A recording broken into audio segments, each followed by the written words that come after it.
gue kalau kasih jawaban itu biasanya sedetil mungkin. Kenapa? Biar orang tidak bisa misinterpretasi. Gue sebagai pandit itu menilai gaya permainan, bukan hasil. Kalau gue mau jadi pelatih bola, kenapa gue harus pindah ke Indonesia? Kenapa gue nggak di Belanda aja? Karena gue pindah ke Indonesia bukan untuk jadi pelatih bola. Gue mau jadi miliarder. Apa yang dilakukan oleh Sintayong sekarang itu sudah lama gue lakukan. Dan gue mah ketawa aja ngeliat biar mampus. Biar rasa.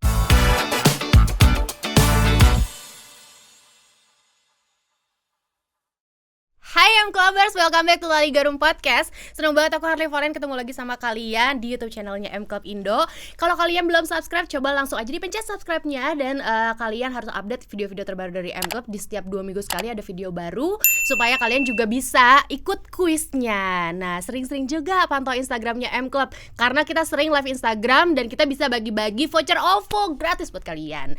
Nah, untuk muka bengkoang, fans kardus, selamat karena selama 1 jam Anda akan ditemani oleh suara Coach Justin.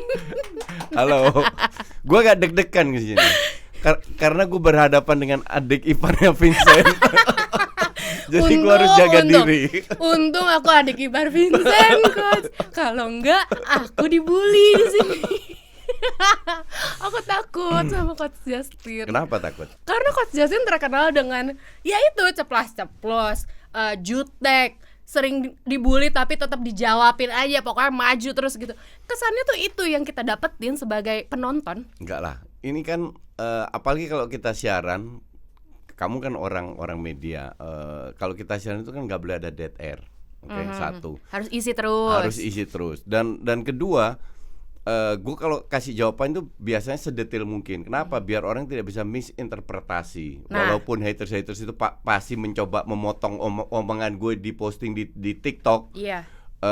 That's okay, itu hak mereka. Yang kena karma kan mereka, bukan gue. Tapi gue selalu menjelaskan sedetil mungkin. Oke, tapi kan gitu. Tetap aja ya, apapun yang Coach Justin kasih tahu, apapun yang diomongin itu selalu salah. Selalu salah, apalagi kalau udah menyenggol soal MU. Iya. Why? Gini, mereka itu merasa kalau mereka itu memiliki MU. Iya. Oke. Padahal kalau mereka makan di Plaza Senayan, nggak bisa makan gratis kalau sebut nama MU. Iya kan? Iya. Tetap harus bayar. Aku fans MU gratis gitu, ya, enggak juga. Nggak mungkin. Nggak mungkin. That's why gue bilang jadi fans itu nggak usah fanatik. Udah biasa aja. Karena di Inggris pun lu nggak dianggap. Iya dong. Iya. Emang MU peduli dengan fans-fans yang di Indonesia? Enggak juga. Boro-boro tahu. Exactly. That's why gue juga bilang lu bahasa Inggris nggak bisa, lu keluar rumah, keluar RT lu nyasar. Boro-boro nonton MU langsung. Nah, maka dari itu orang-orang itu fanatik nggak jelas. Cuman ini berdasarkan pengalaman. Setelah berapa tahun banyak haters gue, dan I mean bener-bener banyak, itu ribuan puluhan ribu yang dulu jadi haters sekarang jadi fans. Jadi lovers. Jadi domba istilahnya. Asik, jadi ngikutin. Iya, jadi ngikutin karena apa yang gue omongkan itu gue kritik seperti yang gue lihat, bukan karena gue benci MU. Kalau MU main bagus pun gue dukung. Iya. Nah, setelah berapa lama baru oh ya ternyata coach bener ya. Dan itu banyak banget orang mengakui bahwa dulu mereka hater gue, sekarang jadi domba gue. Gitu. Gak bisa dibilang Coach Justin itu kayak ngomong sesuatu kayak misalnya MU ada kesalahan di sini bukan berarti nggak ada datanya, nggak ada faktanya. Iya dong. Iya. Ngomong berdasarkan fakta dong. Tapi tersinggung nih yang nonton, kenapa sih lo menjudge tim klub gue? Iya. Karena di Indonesia ini kalau menang menurut mereka itu biasa main bagus. Padahal ini dua hal yang tidak ada korelasinya. Permainan dan hasil itu dua hal yang harus dipisah. Nah, MU sering main jelek tapi menang. Nah, terus gue kritik, mereka nggak terima, lu kan kita menang dapat 3 poin. No, gue ini penonton netral. I don't care skornya berapa, yang gue nilai hanya pertandingan. Nah, setelah itu main juga jelek terus kalah.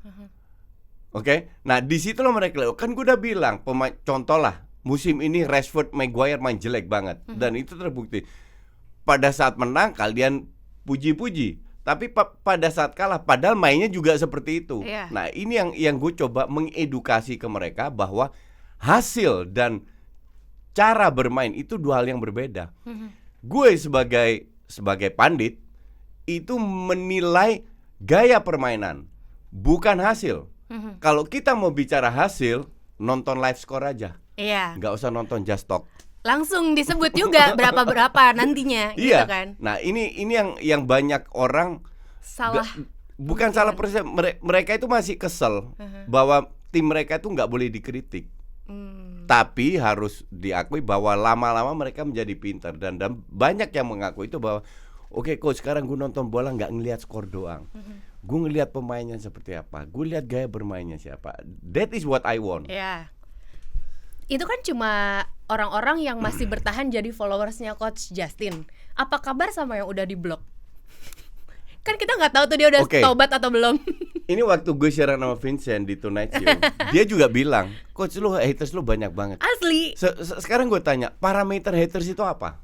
Parameter haters itu Di apa? komentar pasti akan ada banyak komentar yang ngatain. Oke. Terus enggak, apakah itu Banyak. apakah itu ya banyak itu apa? Apakah itu jumlah, apakah 100 banyak atau 100.000 atau 100 juta? Kan Oke, tiap orang beda. Iya sih. Sekarang gue kasih tahu nih. Followers gue di Twitter ya, yang paling banyak gue blok itu 137.000. Sombong. Bukan. Itu yang di-blok. Bukan. Itu yang follow. Itu followers. Oke, 100. Yang di blok Aha. itu 11.000. Which is nggak sampai 10%. Sisanya berarti 7-8% aja yang kena Iya, blok. Oke. oke. Kita lari ke YouTube. Ah, Ke YouTube kalau kita lihat like and dislike, oke. Yang kasih like itu antara 95 dan 98%. Yang dislike itu hanya 2-3%. Oke. Artinya haters gue itu kan cuma 2-3%. Iya. Dari average YouTube yang gue bikin itu kan rata-rata penontonnya 150 sampai 200 ribu lah. Dari situ cuma 2-3% haters. Jadi apakah itu banyak? Sebenarnya enggak. Cuman karena mereka koar-koar, Iya. jadi seolah kelihatannya banyak. Apalagi orang Indonesia itu senang banget sama apapun yang digoreng, dijadiin meme. Iya, betul. Kasih kalimat ini kalimat itu dengan foto yang sama. Iya. Iya kan? Ya, itu mereka lakukan. Jadi foto gue, meme gue itu banyak beredar. Iya. Gue nggak punya FB, tapi banyak yang lapor ke gue juga Iya. kan. Atau di TikTok banyak banget. Ini kalau kita lihat sisi negatifnya ya. Kalau gue bilang ini orang-orang iseng aja, nggak ada kerjaan, Benar. bocah-bocah. And I really don't care. Mungkin juga nggak bermaksud seperti itu, cuma iseng aja. Iseng ketik. aja, iya Ya. betul. Tapi banyak juga sekarang yang memotong omongan gue yang benar, entah itu preview, entah itu prediksi apa. Contoh gue selalu bilang, pada saat Messi pergi gue bilang, Barca akan meroket tanpa Messi. Gue dihantam, karena kan banyak cedera. Iya. Oke, sabar, karena ini proses. Kuman dipecat, Xavi masuk, 4 pemain masuk. Sekarang benar-benar meroket. Baru mereka, oh ya ternyata coach bener ya, ternyata coach bener. Nah. Bahkan gue bilang, Barca itu nggak perlu nunggu kayak MU atau kayak AC Milan. Paling lama tahun depan, tapi mungkin juga tahun ini. Nah, pelan-pelan dari permainan, bukan hanya menang, dari permainan kelihatan. Puncaknya ya kemarin. Ini tapingnya kan hari Senin ya. Yap. El Clasico, di mana Madrid benar-benar diinjek-injek di kandang sendiri, menang 4-0. Nah, di situ baru orang mengakui. Baru orang sadar. Baru tuh. orang. Jadi kalau gue bilang sekarang, Iya. itu nggak bisa dilihat hasilnya atau apa. Percuma Iya, aja. Benar. karena gue selalu melihat jangka panjang. Contoh kedua, gue selalu bilang Ole ini nggak layak pegang MU. Ini harus dipecat. Akhirnya dipecat. Siapa pelatihnya? Orang bilang, oh Zidane, Pochettino. Enggak, gue bilang Rangnick. Banyak yang nggak tahu Rangnick. Bahkan gue bilang Rangnick itu setengah tahun tanamkan pondasi, ganti dengan pelatih lain, oke? Ganti dengan Erik ten Hag. Gue bilang begitu. Ini pas Ole dipecat loh. Orang bilang, kan gue juga bisa bilang, kenapa nggak kasih Rangnick 2,5 tahun kontrak atau 3,5 tahun? Tapi gue bener-bener gue bilang setengah tahun doang. Karena MU untuk gue itu bikin 2 kesalahan. Oke. 1, tidak menerapkan, tidak punya filosofi. Jadi setiap pelatih beda pemain. Kedua, beli pemain yang overrated, terlalu mahal untuk kualitas pemainnya. Nah, Rangnick ini orang yang cocok untuk menerapkan filosofi dan membeli pemain muda yang murah. Maka Oke. dari itu setelah setengah tahun dia dijadikan dirtek. Karena mereka sudah punya dirtek, namanya Murto baru, dia dijadikan konsultan, di atas kertas konsultan. Oke. Tapi Rangnick di-hire untuk menerapkan filosofi seperti Munchen, seperti Barca, seperti Ajax, dan beli pemain murah karena Iya. pemainnya overrated. Maka dari itu gue juga bilang datanglah pelatih setelah setengah tahun. Pada saat itu gue sebut Erik ten Hag. Oke. Itu juga dibully. Tapi setelah berapa bulan berjalan dia bilang, oh bilang ya sok ternyata tahu, coach dibilang ya. Akhirnya oh ya ternyata coach bener ya, ternyata coach bener. Capek gue kalau harus ngebahas satu persatu. Dibalas nggak itu sih yang untuk coach benar ya. Nah makanya gue tuh maksudnya ini dijelasin nggak kayak enggak. gitu. No, Biar tahu aja no sendiri. need for that ya. Karena kembali lagi orang kalau namanya hatinya penuh dengan dengki atau Iya, benci, benar. mau ngomong apa aja mereka tetap benci. Cuman ada yang sadar juga. Nah, yang sadar itu yang mengakui sportif bahwa mereka dulu salah, sekarang mereka ngikutin gue. Maka dari itu sebanyak kalau orang bilang haters gue banyak, viewers gue dan subscriber gue tiap bulan meningkat kok. Bete nggak kalau ada yang haters gitu? Ada Dulu yang iya, komen-komen jelek? awal-awal iya, sekarang I really don't care. Bete-nya gimana kayak oh my god Enggak, banyak gua yang maki-maki. nggak suka. Oh gitu. Gue Nggak maki-maki. stres sendiri. Oh enggak lah. Sampai nggak bisa tidur, sampai No, kepikiran. No, never kalau itu. Bohong. Never. Oke. Kalau itu never. Oke. Gue bukan orang yang semua Baper. Ya, gue bukan orang yang semua simpen di hati. Oke.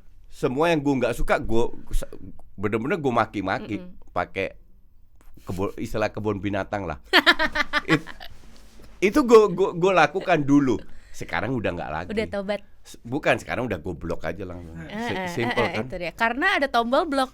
Karena kita manfaatkan fasilitas yang diberikan oleh Twitter dan juga YouTube dan juga Instagram. Sesimpel itu Gak kan? suka tinggal Ya, bilang. bahkan mereka bilang, ya coach baper nggak bisa main sosmed, kenapa main blog? Lah, yang baper siapa?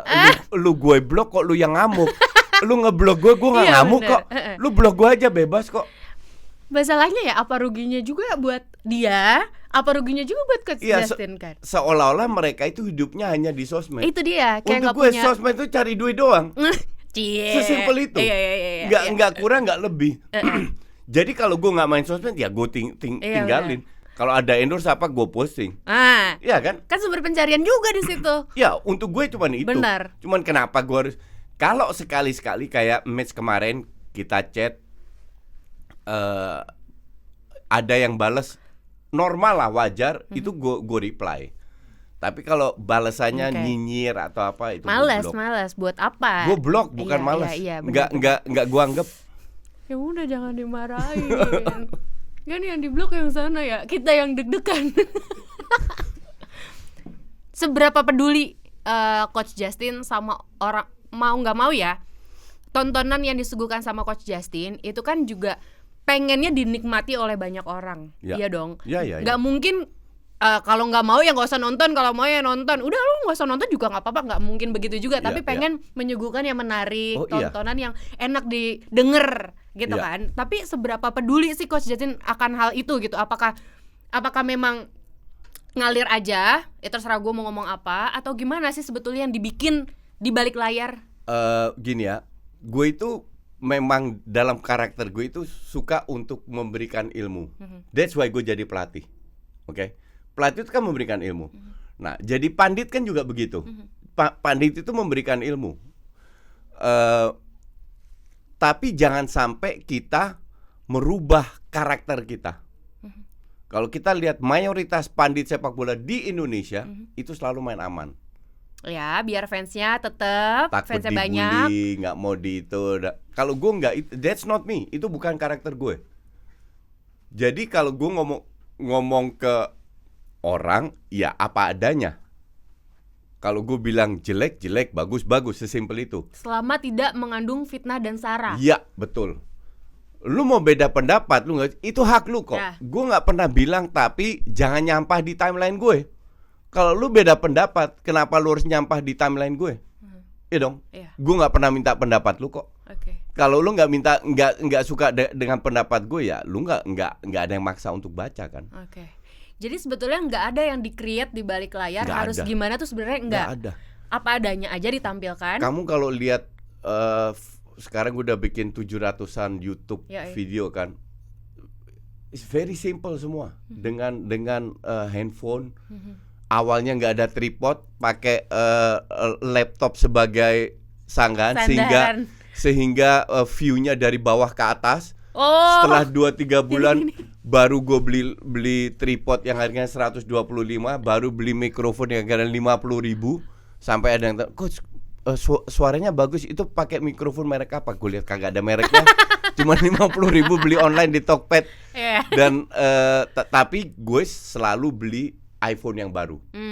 Karena kualitas untuk videonya. Iya, jadi ini bener-bener bukan untuk gaya tapi untuk kerjaan. Betul. Kualitas video, kualitas suara, dan sampai sekarang ya itu backgroundnya itu yang juga udah viral backgroundnya, gitu-gitu aja. Dan ada yang bilang, lu nggak mau ganti background tuh?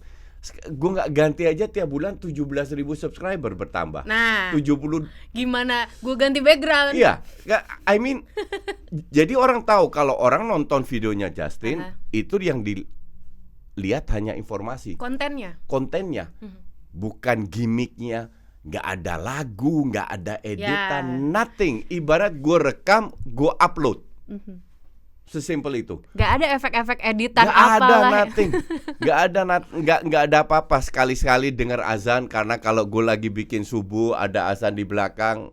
Apartemen gue dikepung sama 4 masjid, jadi pasti kedengeran. Pasti. Itu aja. Yeah. Dan gue nggak pakai nothing. Jadi semua itu alami, semua itu natural. Dan gue juga nggak tahu ternyata itu menjual. Ternyata banyak yang nonton.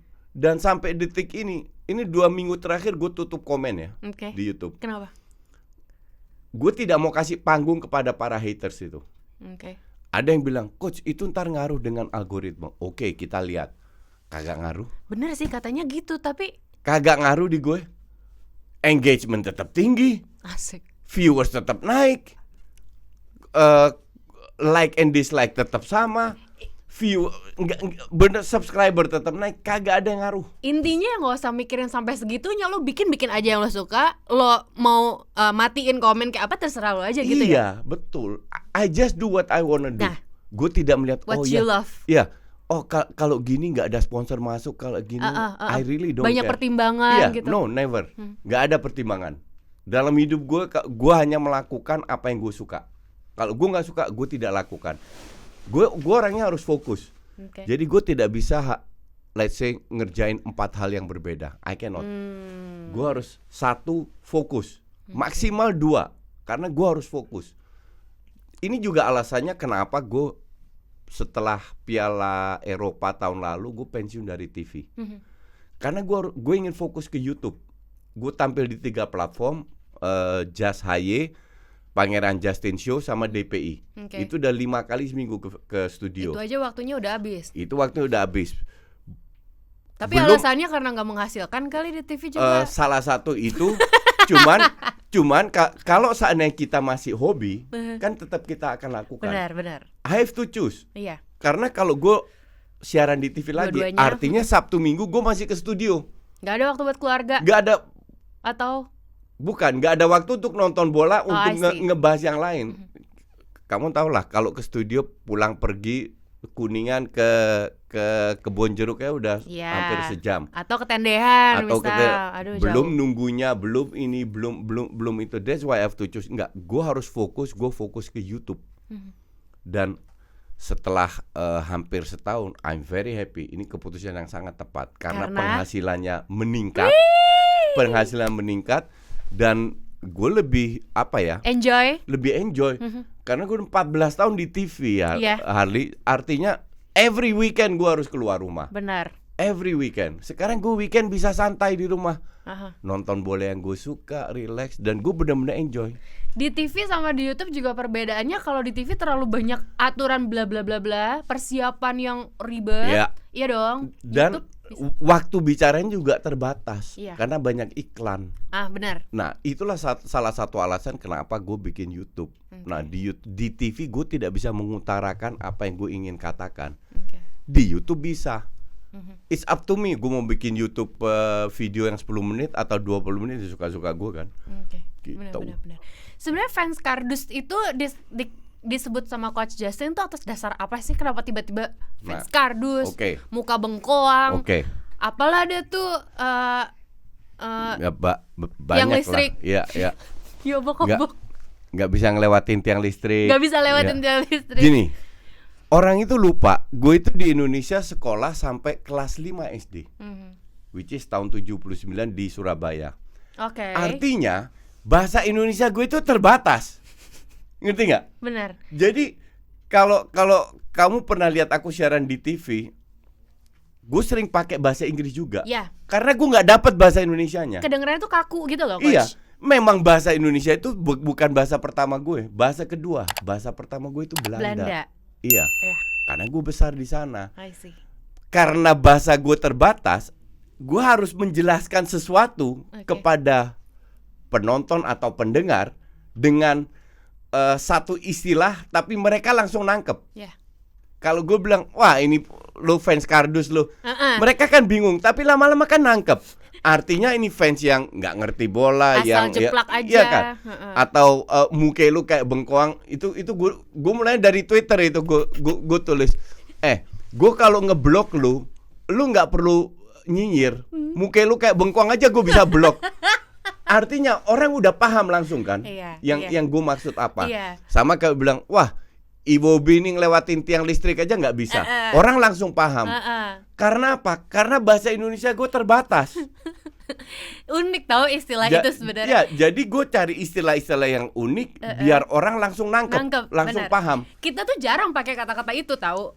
Tapi Coach Justin pakai itu langsung, ih unik banget gitu. Iya, ya karena bukan karena gue inovasi atau Sengaja kagak. Itu karena ditulis gitu enggak? Iya, enggak. Itu semua spontan. Oke. Itu dimulai dari net itu. Dari net 2014. Lama di ESPN TV kan? Iya, di ESPN tuh akhirnya ya gue sebelum di net kan gue 7 tahun di TV One. Kan aturan beda. TV One atau La TV? La TV sempet. Oh, oke. 2007 setahun La TV, habis itu pindah kan. Iya. Pindah ke TV One sampai 2014. Piala Dunia terakhir itu di TV One. Gue tanya sama produsernya net. Oke, kalau di TV One kan agak formal ya. Bahasanya harus ditata. Di net gimana? Oh enggak, bebas. Bebas aja. Gue lu serius bebas? Bebas. Aduh senang banget. Asal jangan, gue disitulah orang kenal sosok Justin yang kurang ajar, yang apa itu dari net. Iya. Karena di situ gue diberikan kebebasan. Setengah tahun pertama Hardy, kita dimaki abis sama netizen karena nggak biasa kan ada diskusi keras itu. Benar. Wah, dihabisin kita.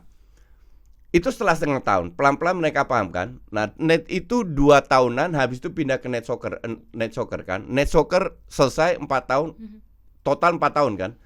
Sampai net soccer selesai, sampai sekarang masih ada yang tanya, kita kangen ESPN FC, kita kangen net soccer. Padahal awal-awal itu kita dibully, ya gitu. Karena konsepnya beda. Di situ gue diberi kebebasan untuk ngomong, gue hajar itu semua narsum yang ada di situ. Gitu.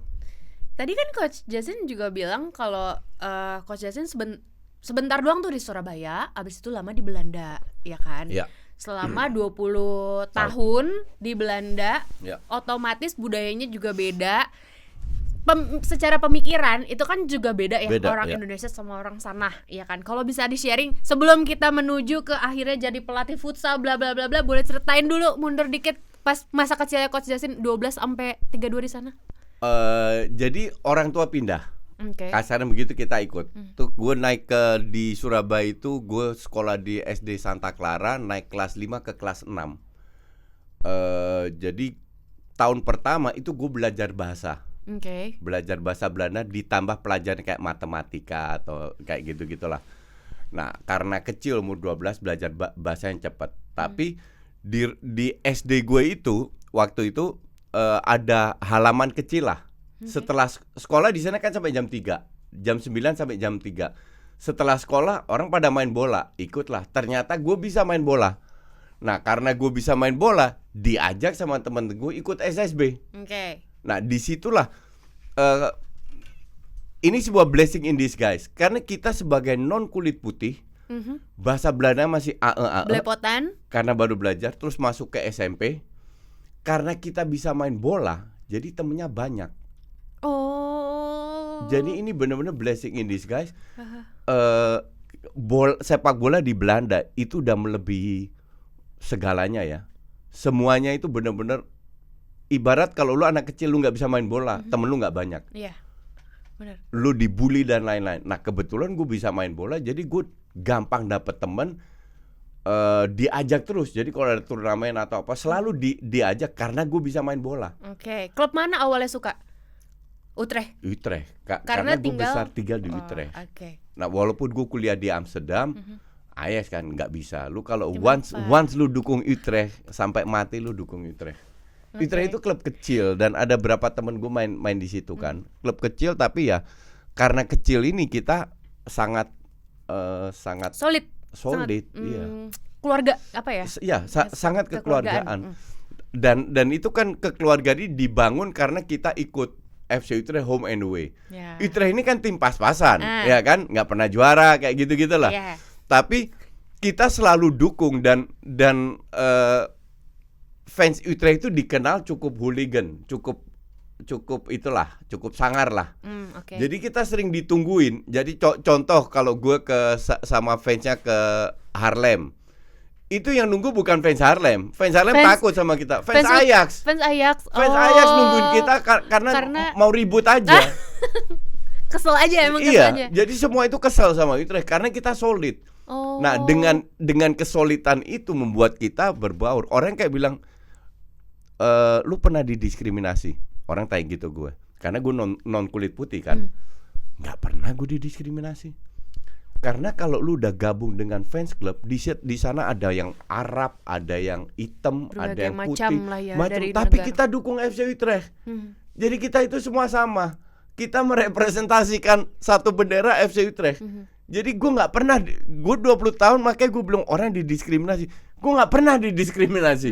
Mungkin juga karena grammar bahasa Belanda gue bagus. Karena dari SD kan, bukan aksen tetap ada, oke?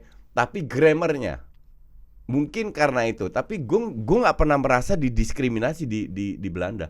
Dengan orang Belanda enggak, dengan yang apa enggak. Enak ya? Jadi gue sebenarnya gue sih cukup happy waktu di Belanda. Tapi pertanyaan kan kenapa gue angkat 2 koper kembali pulang ke Indonesia? Kenapa nggak bertahan di sana? Mungkin jadi pemain bola sana. Kalau itu enggak, bakat gue kurang untuk jadi pemain. Masa? Pemain bola itu bakat, bukan latihan mendukung, tapi bakat itu nomor 1. Oke. Karena gue itu orang kan nggak bisa diatur. Oke. Dan gue melihat kalau gue tetap di Belanda, itu hidupnya itu kayak robot. Semua udah diatur, semua teratur, semua sudah Disiplin. jelas. Ya semua lah. Disiplin waktu. Ya. Ibarat kalau lu umur 21, 22 lu bisa beli rumah cicil 30 tahun. Oh. 30 tahun, bener-bener 30 tahun lah. Oke. Kalau lu mau liburan itu udah tahun depannya udah tahu mau kemana, berapa lama, dana. I cannot live like that. Hidup gue itu harus bebas, nggak ada aturan. Ditambah bayar pajak, I pay 50% pajak.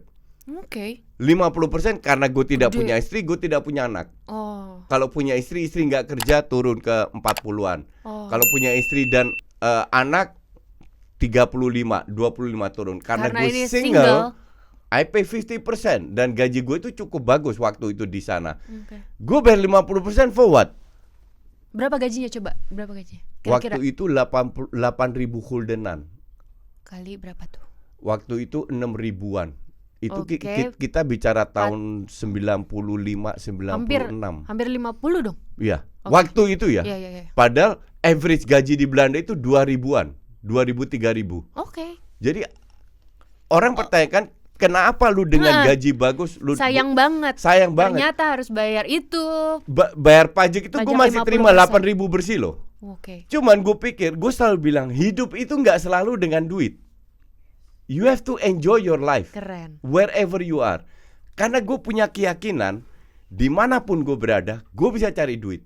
Mungkin gue tidak kaya, tapi gue bisa survive tanpa tergantung sama ini itu. Yes. Datang ke Indonesia bawa 2 koper dan $1.000. $1.000 hitungan gue survive 2 minggu, 2 bulan sambil cari kerjaan kan.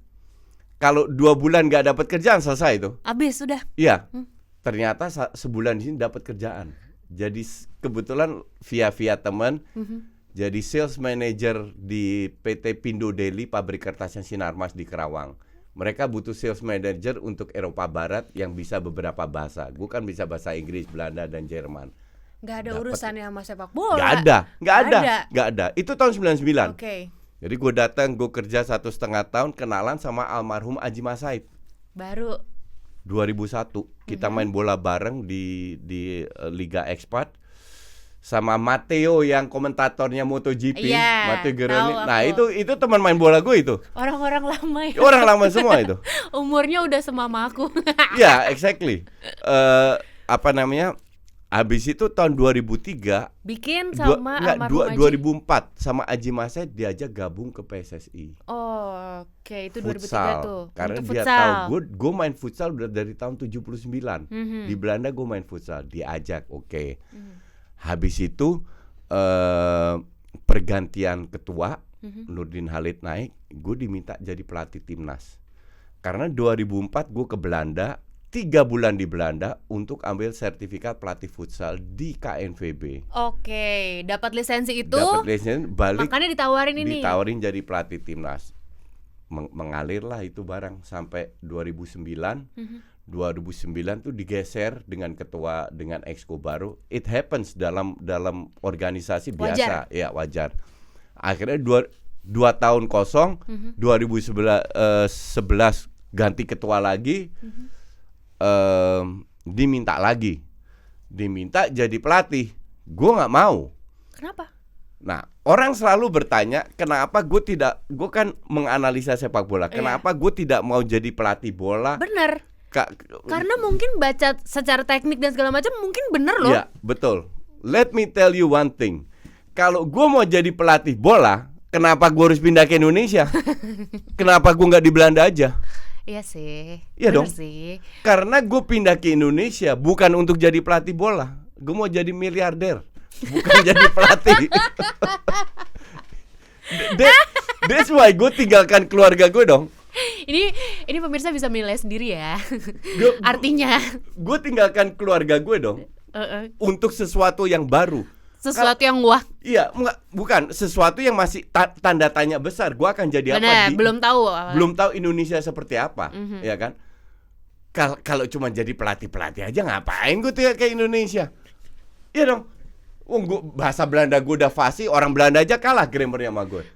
Sangat gampang Ya. untuk mencari pekerjaan sebagai pelatih di sana. Pertanyaan kedua sekarang, kenapa coach ngelatih futsal? Ya karena gue hanya ingin membantu.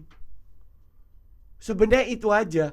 Gue ingin karena gue lihat futsal ini lebih punya peluang Oke. di FIFA dibanding sepak bola kita.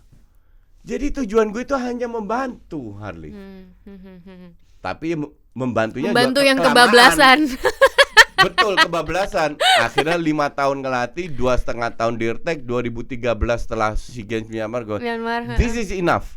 Untuk gue enough. Cukup. Enough dari Coach Justin Dari atau gue dari sendiri. orang? Oke. Dari gue sebenarnya gue udah berapa kali mau resign ditahan-tahan. Oke. Jadi 2013 untuk gue it's enough. Gue cukup, gue harus move on karena tujuan gue adalah membantu. Ya cukup sampai sini. Nah, 2019 gue sempat diminta lagi. Oke. Jadi Dirtek 3 bulan bolak-balik Direktur teknik. Jogja ya, direktur. Tapi gue tidak punya visi yang sama dengan pelatih. Akhirnya gue bilang daripada ribut, mending gue mundur. Karena kalau gue tetap di situ nggak ada yang untung, nggak ada yang menang. Mending pelatih sama pemainnya silahkan gue mundur. Nah, tapi itu juga sebenarnya sekedar membantu doang. Jadi sebenarnya di futsal dan sepak bola itu membantu. Sepak bola is my hobby, itu aja. Dari situ gue belajar. Apalagi waktu ngelatih kan kita diajarin cara menilai pemain itu seperti ini loh, begini. Tapi kan kita juga harus punya feeling. Nggak bisa semua kita pelajari. Kita harus punya feeling. Oh, pemain ini kayaknya nggak bagus atau apa. Orang sering ngeliat, emang lu bisa nilai pemain bagus atau enggak? Itu dari mana? Dari banyak hal. Dari gaya dia lari, dari gesture, dari first touch-nya, dari ball feeling-nya, dari visinya, dari bermain tanpa bola, dari positioning-nya. Banyak faktor yang kita bisa nilai untuk kita bisa mengambil keputusan ini pemain bagus atau tidak. Gitu. Dirtek itu terakhir Coach Justin bergabung dengan segala macam federasi dan segala macam regulasi apa segala macam itu terakhir pas jadi Dirtek. Baru abis itu langsung YouTube, PAN, kemana? Ke TV dulu ya? Ke TV dulu. Oke, ke TV karena dulu yang berapa tahun? Ya, jadi waktu gue masih ngelatih timnas, gue udah siaran di TV. Di La TV 2007. Itu karena mereka butuh Liga Belanda sama almarhum Ricky Joe. Ditanya, lo mau nggak? Ya, oke. Karena siapa yang ngerti Liga Belanda pada saat itu, ya kan? Kecuali emang orang Belanda asli gitu misalnya kali ya. Betul. Akhirnya 3 tahun Liga Belanda sampai 7 tahun lah di TV One. Akhirnya ya Dirtek kan cuma sampai 2013, ya kan? Dan di TV One kan sampai 2014. Jadi secara otomatis switch futsal lepas lebih ke jadi pandit. Tapi kamu tahu sendiri TV bayarnya seperti apa kan? Gak bisa hidup kan? Jadi gue juga punya bisnis sendiri di situ. Benar. Cuma di sini yang belum syuting udah dibayar. Iya betul. Tapi sampai sekarang Coach Justin itu kan disebut sebagai Bapak Futsal Indonesia dan selalu menolak kalau kedengaran itu. Kenapa? Ya, I don't agree. That is not true. Tapi Coach Justin yang memperkenalkan futsal di Indonesia. That is not true. Itu nggak benar. Nggak benar. Jadi Indonesia itu diminta oleh AFC untuk jadi tuan rumah di 2012. Oke. Soal mempopulerkan benar Coach Justin. Kalau mempopulerkan iya. Oke. Berarti kalimat yang benar adalah mempopulerkan bersama dengan almarhum Aji berarti waktu itu dong. Aji Mas Said. Iya. Mempopulerkan. Tapi gue nggak begitu peduli dengan title dan lain-lain. I tell you something. Orang itu kan suka bangga dengan piala-piala. Iya dong. Di apartemen gue 0 piala. Masa? Semua piala piagam yang dari AFF dari manapun itu gue taruh di Tifosi Futsal. Itu punya temen gue. Dulu gue punya saham di situ. Itu kalau masuk kantornya ada di situ semua. Tapi bangga dong sebagai pelatih membawa juara gitu kan. Sempat berapa kali tuh Coach kan 2005 2006. Gue gak pernah juara tapi runner up. Runner up berapa kali? Ikut kejuaraan AFC. AFF. Apa ya? Gue gak anggap gak perlu bangga atau gak bangga. That's my job. Misal nanti temennya datang ke rumah Coach Justin, ih hebat banget lu Tin, punya piala ini piala itu gitu. Enggak.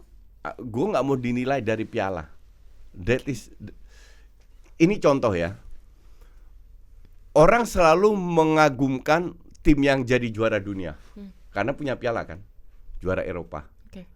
Tapi orang tidak menilai tim yang masuk final. Padahal dia cukup bagus juga dong, sampai dia bisa masuk final. Gue lebih pengen dinilai sebagai analis yang jujur, yang paham bola. Seperti kalau kita bicara sepak bola, Johan Cruyff. Johan Cruyff itu dinilai dari total footballnya. Johan Cruyff itu nggak pernah juara apa-apa. Tidak sebagai pemain, sebagai pelatih, juara Champions League dan juara Liga ya. Tapi sebagai pemain nggak pernah juara dunia atau apa. Dia pernah masuk final, nggak pernah juara.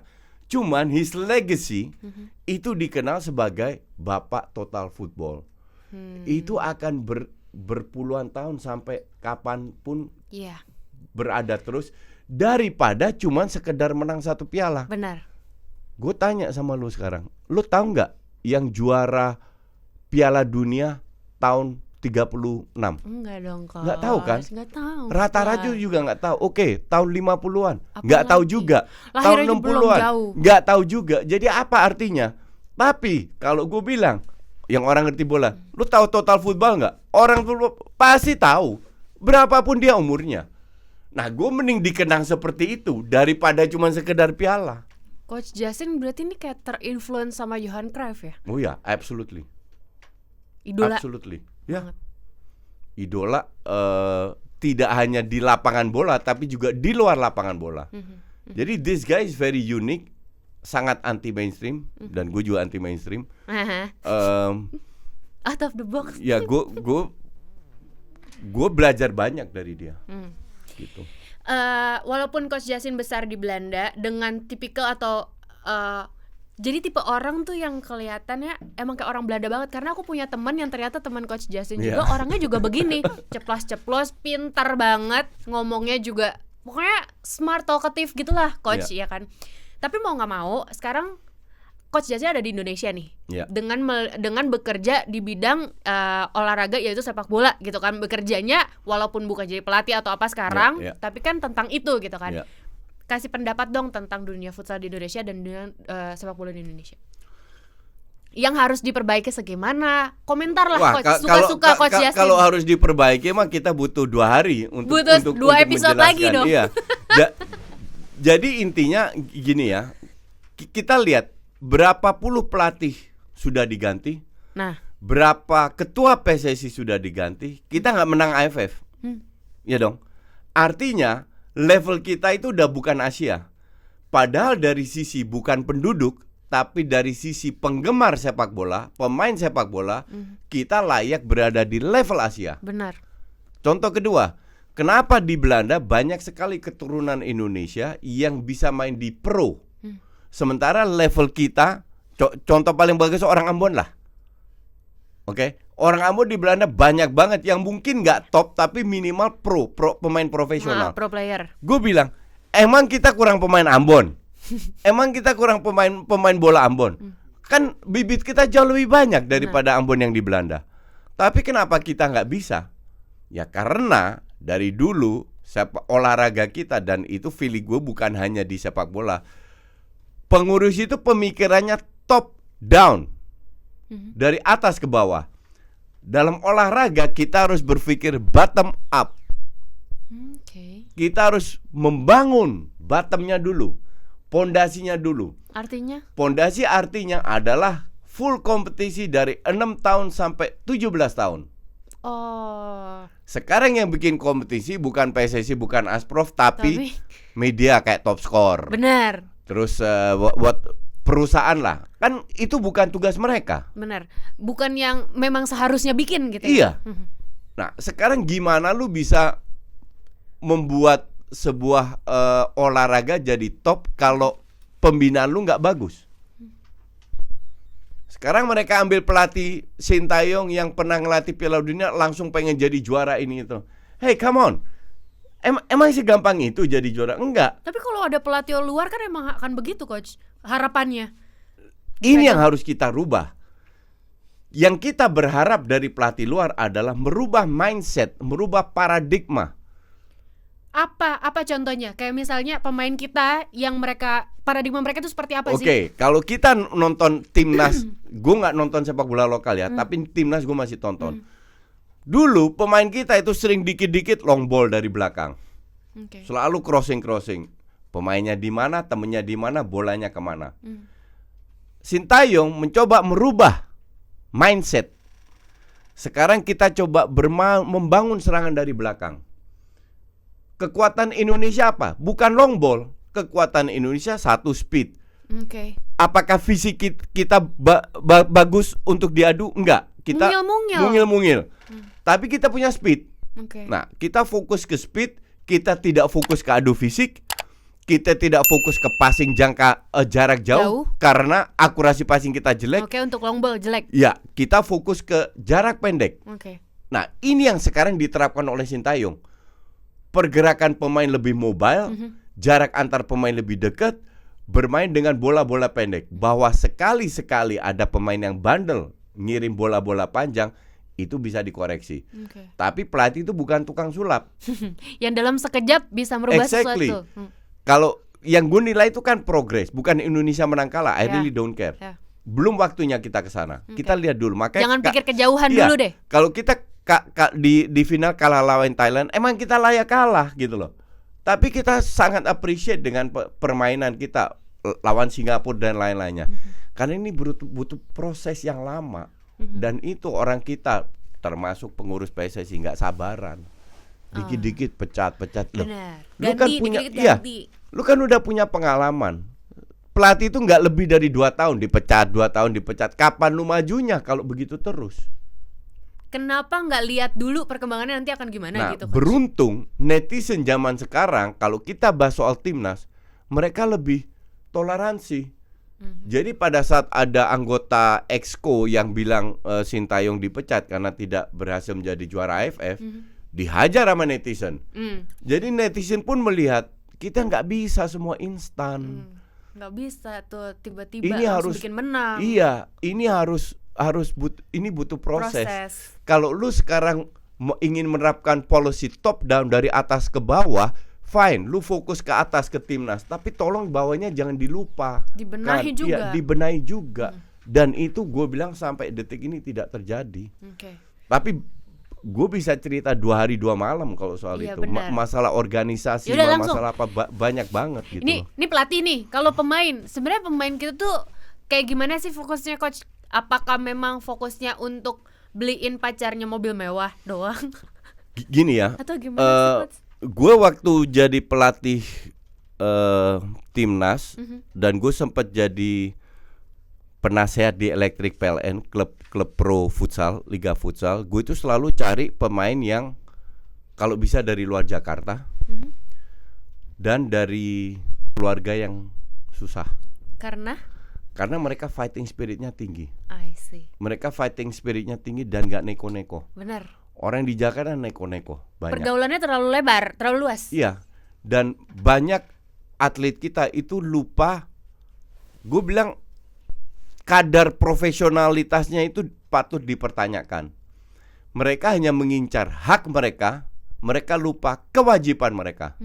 Duit Contoh, aja. ya, it's okay bahwa atlet butuh duit, Benar, minta digaji wajar. on time, itu hak mereka kok. Tapi jangan lupa kewajiban. Apa yang dimaksud dengan kewajiban? Contoh, atlet itu makan bukan untuk lidah, tapi makan untuk body. Ya. Sementara atlet kita makan harus enak. Benar. Makanya gue sering ribut dulu, nggak boleh makan Indomie, nggak boleh makan bawa ini. Mereka keluar negeri, semua dibawa rendang lah, apalah. Iya, minyak-minyak. Iya, kayak gitu. Itu yang membuat gue, lu ngaku diri lu atlet profesional, tapi lu tidak bisa bertindak sebagai atlet. Maka dari itu, apa yang dilakukan oleh Sintayong sekarang, itu sudah lama gue lakukan. Dan gue mah ketawa aja ngelihat biar mampus. Biar rasa. Karena gue melakukan itu semua. Padahal dulu dana kita sangat terbatas. Tapi coach bisa menerapkan itu. Harus. Untuk bisa menularkan Iya, untuk good habit. ya, untuk berubah habit mereka. You have to start somewhere kan. Karena gue di timnas, ya gue mulai dari timnas. Semoga nyebar ke bawah-bawah dan lain-lainnya. Dan dengan sekarang dengan duit yang ada, kenapa nggak bisa lu bikin kayak gitu? Tapi akhirnya bisa dong coach sekarang. Pelan-pelan. Ya tergantung pelatihnya seperti apa. Oke. Jadi kalau misalnya ada yang tanya nih coach, harusnya tuh tim futsal kita levelnya seperti apa sih di Asia? Harusnya seperti gimana sih sekarang ini? At least kita gini, let me put it this way. Kita itu bisa masuk 8 besar Oke. Asia secara konsisten. Jadi nggak sekali-sekali, tapi nggak kebetulan, tapi tiap kali Ya. main di Piala Asia harus bisa masuk 8 besar. Dan itu bisa banget. Tapi kembali lagi ke pelatihnya. Gue bilang pelatih yang baru harus melihat gaya Sintayong kelola anak buahnya lah. Pemain kita itu tidak bisa dilepas, dikasih kebebasan. Akhirnya seenak jidat semua. Jadi harus keras. coach ini yakin gak sih nggak ada yang komen jelek di bawah nanti? I don't care. I don't care. Bener. Aku mau jadi kayak coach Justin. Gue udah dibayar di sini kan, jadi mau komen apa bebas. Iya sih, kita yang kena yang jawabin. Mengundang bintang tamu kontroversial, tapi gimana ya? Aku emang nggak mengikuti apapun, nggak mengikuti terus-terusan. Tahu kontennya coach Justin gitu. Tapi kalau kalian mau menelaah lebih lanjut gitu kan, kalian sebenarnya nggak perlu menyerang coach Justin. Tahu orangnya netral, orangnya bicara apa adanya karena emang orangnya begitu, bukan sengaja ingin menyerang sesuatu. Iya, nggak ada gunanya juga nggak ada kan. gunanya. Orang udah kaya juga. Nggak juga sih. Dari YouTube Cukup lah. Belum kaya tapi cukup. Endorsean banyak. TV udah ditolak-tolakin. Ada quote penutup nggak nih coach dari coach Justin tentang sepak bola? Ya ada. Jangan quote deh, apalah Ya, terserah. jadi yang ingin gue sampaikan dimanapun gue siaran, jangan jadi kardus gitu loh. Namanya olahraga, namanya tim, menang kalah itu hal yang biasa, ya kan? Yang penting adalah kita harus berani kritis terhadap tim kita sendiri, terhadap tim lain. Jadi kalau tim lu menang, bukan berarti main bagus. Bisa aja menang main jelek atau main bagus kalah, itu bisa aja, dan itu kita harus bisa memilah. Nah, pada saat kita bisa punya objektif, modal objektivitas ini akan kalian bawa ke dunia nyata, ke modal hidup kalian ke depannya. Kalau lu udah biasa objektif, udah biasa, itu modal untuk kehidupan kalian.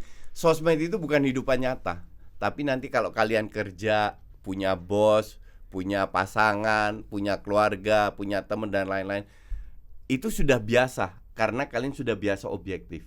Nah, itu modal yang sangat penting dalam kehidupan kalian ke depannya kalau lu objektif. Gitu. Simple kan? Simple. Ini judul podcastnya adalah Di Balik Juteknya Justinus. Namanya Justinus, artinya keadilan, bener kan? Ya. Emang papanya Coach Justin tuh emang udah menyiapkan anaknya dari lahir jadi orang yang sering bersuara, tahu? Tahu kali? Tentang keadilan. Iya tahu. Bapaknya kan hukum kan. Emang gitu. Terima kasih Coach Justin Sama-sama. udah mampir di sini. Jangan jutek-jutek jadi orang. Kan udah Enggak, baik, cuma enggak, tegas. Enggak, Kan- ternyata enggak. Kan baik kan? Baik, karena aku ada iparnya Vincent. Kamu ada kepada Vincent. Coba kalau nggak kenal tadi, aduh, kamu ngerti bola nggak? Kamu bisa ngomong ini nggak? Ayo kita bahas Arsenal. Mampus aku. Terima kasih ya Coach Justin. Oke, Sukses sama-sama, untuk Coach Harley. Justin. Thank you. Sukses juga untuk semua fans-fans kardus di luar sana yang tetap ngikutin Coach Justin. Padahal bete banget komentar-komentar terus, mending unfollow aja. Keburu ntar ketahuan terus di blok sama Coach Justin. Thank you udah nonton La Liga Room Podcast di episode kali ini bareng sama Coach Justin. Minggu depan 2 minggu lagi aku akan mengundang siapa, tonton aja terus. Siapa tahu kalian juga bisa menyaksikan idola yang bisa nanti aku wawancarain. Oke, idola kalian yang bisa aku wawancarain. Terserah dari sepak bola bisa, dari basket bisa, apapun atletnya. Kalau kalian mau idola kalian aku undang, komen aja di bawah. Oke, see you, dadah. Thank you Coach Justin. Thank you.